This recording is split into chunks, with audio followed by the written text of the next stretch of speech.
ప్రపంచ నీటి దినోత్సవం. ప్రపంచ నీటి దినోత్సవం మనం మార్చి 22న జరుపుకుంటాం. ప్రపంచ నీటి దినోత్సవం మనం ఎందుకు జరుపుకుంటాం? మన జీవితంలో నీరు ఎంత ప్రాముఖ్యమైనదో గుర్తించుకోవడానికి, నీటి సంరక్షణ పట్ల అవగాహన కల్పించుకోవడానికి ప్రతి సంవత్సరం మార్చి 22న మనం ప్రపంచ నీటి దినోత్సవం జరుపుకుంటాం.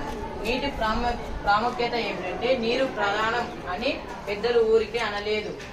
భూమి మీద జీవరాశి మనుగడ సాధించాలంటే నీరు అత్యవసరం. మన శరీరంలో దాదాపు 70% నీరు ఉంటుంది. మనుషులకే కాకుండా పశు పక్షులకు, చెట్లకు కూడా నీరు ప్రాణవాయువు వంటిది. నీటి సమస్య ఏమిటంటే, ప్రస్తుతం ప్రపంచవ్యాప్తంగా మంచినీటి కొరత పెరుగుతుంది. భూగర్భ జలాలు అడుగంటిపోతున్నాయి. రాబోయే యుద్ధాలు నీటి కోసమే జరుగుతాయని శాస్త్రవేత్తలు హెచ్చరిస్తున్నారు. నీటిని పొదుపు చేయడానికి మనం చేయవలసిన పనులు. నీటిని పొదుపు చేయడం మన బాధ్యత మాత్రమే కాదు, ఇది మన కర్తవ్యం. నీటి పొదుపు రేపటి తరాల వెలుగు. నీటిని వృధా చెయ్యము, ప్రతి చుక్కను కాపాడుతాము.